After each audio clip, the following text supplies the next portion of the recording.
Hi, welcome to PMO America.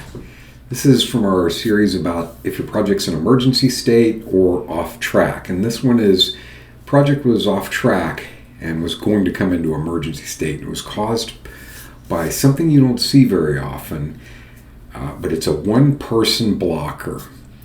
And in this case, the person blocking, I've done project management, been involved in projects for 25 years. In this case, the person blocked it effectively. And at the beginning, we had identified this person as a stakeholder. And that person was identified as high interest in the project, but low impact, almost no impact. And after the first 3 or 4 sprints, everything was going fine. He was engaged. He would be at all the demos, and he was a process coordinator. He was using the existing software, and he was a master of it. Had done it for 4 or 5 years, and we were replacing that because of issues with that software. It was older. They didn't want to upgrade, and there were some serious issues with it. So at about the 4th or 5th sprint, we're doing the demo, and it should have taken about an hour to do this demo and get a little feedback. And about 20 minutes into it, this person, he started having questions. And at first they're like just questions that we explained to him. Oh, that's there. This is how this works. It's very similar to what you have, but you're restricted to what you can do there.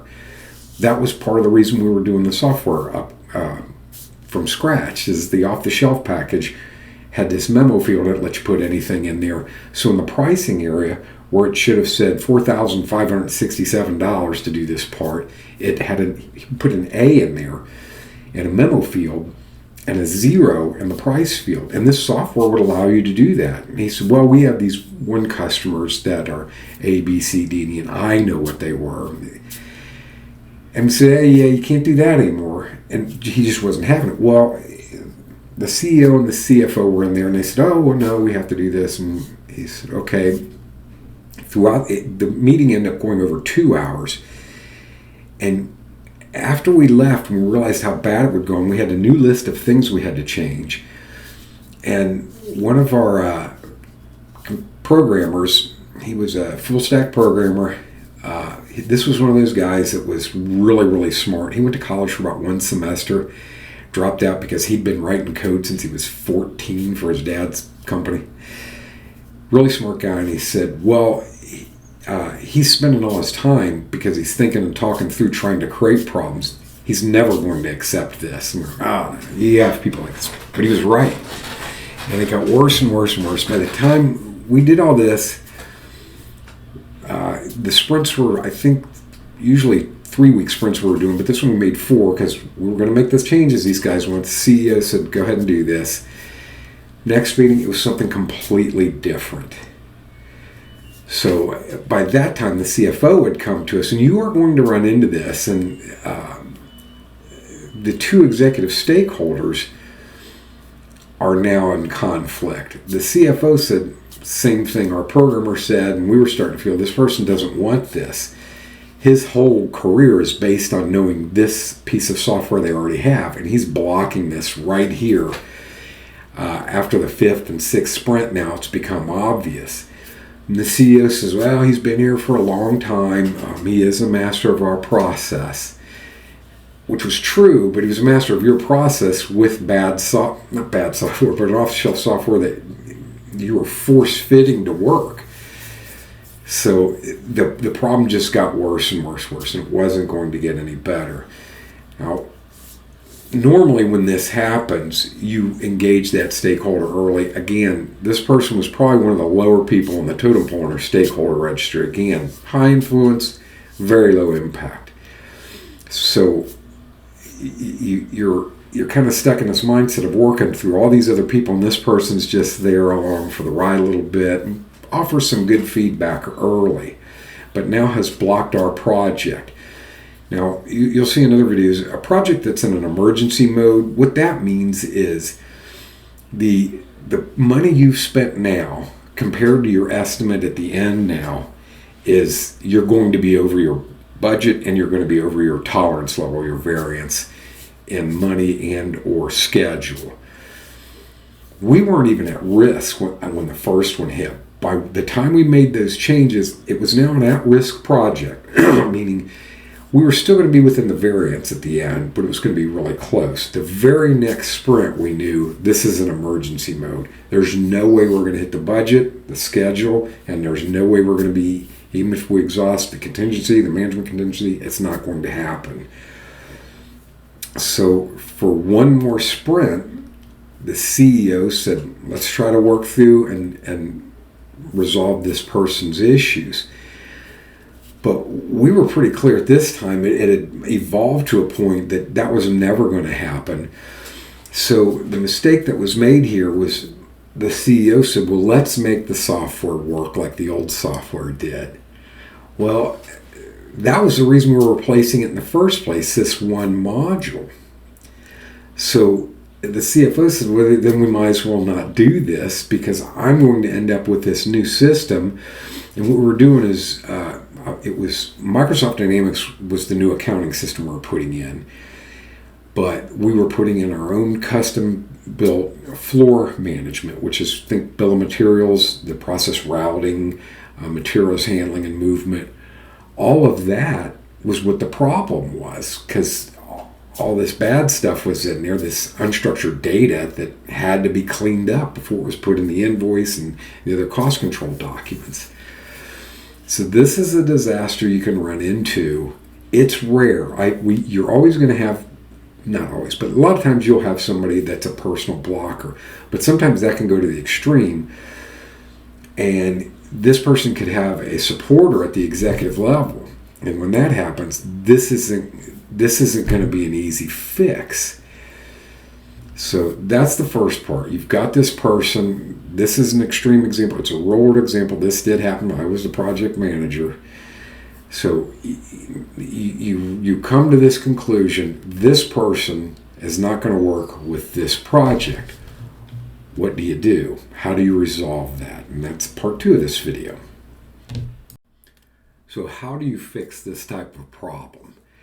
And before we get into that, I would say this is another issue where at PMO America, one of the things we do is third-party project management. If we, on this particular project where we had the personal blocker, we're the company writing the software, and we're also doing the project management, which makes sense in a way. You know, you're having a new piece of software put in or developed.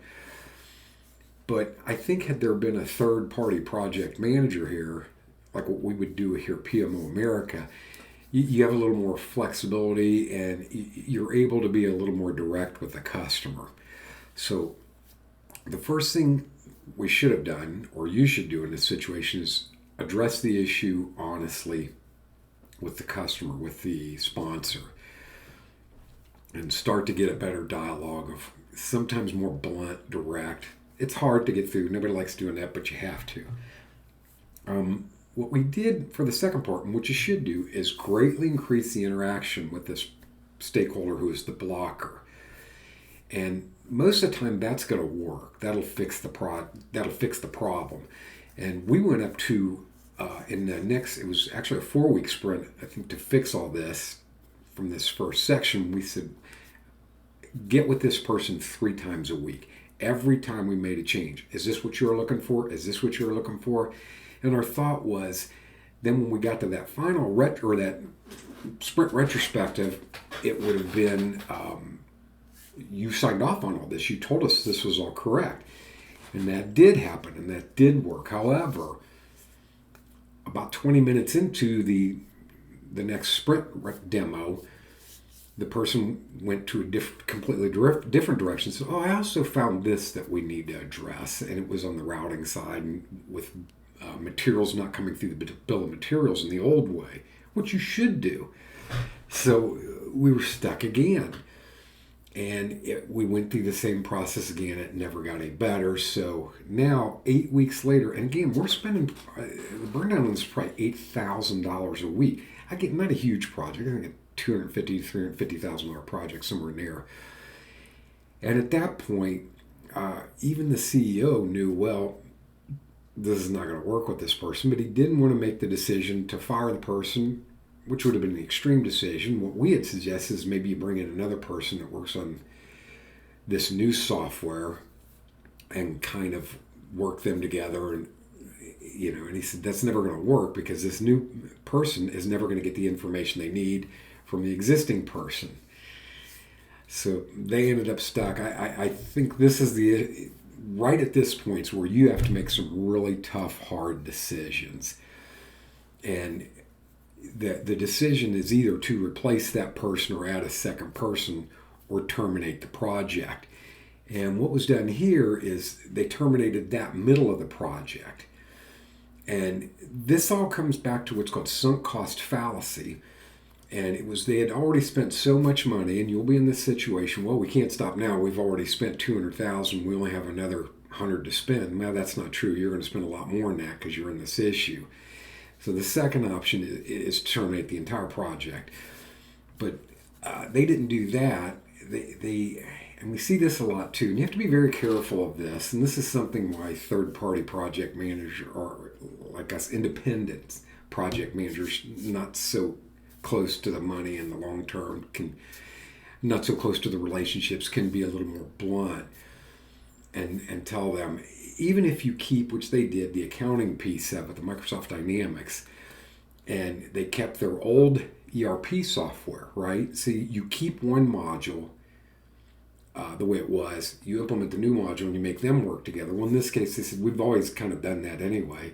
Yes, that's why we were here, but the issue there is you think you're salvaging some of that cost, and maybe you are. However, there's also an opportunity cost.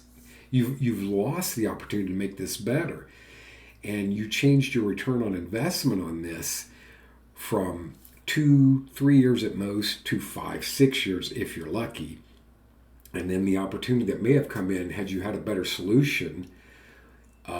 There's tentacles that you get a better solution, it spreads throughout the company. Oh, we can change this process, make this more efficient. All that's lost.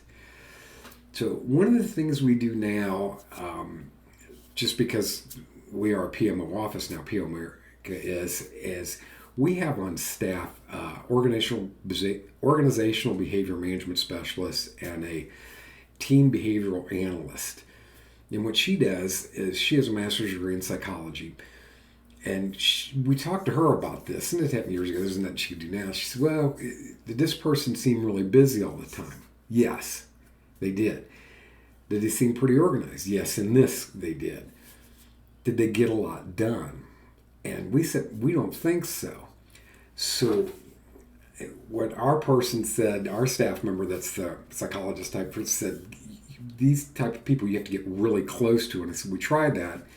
And she says, hey, you almost have to be with them every day in their setting.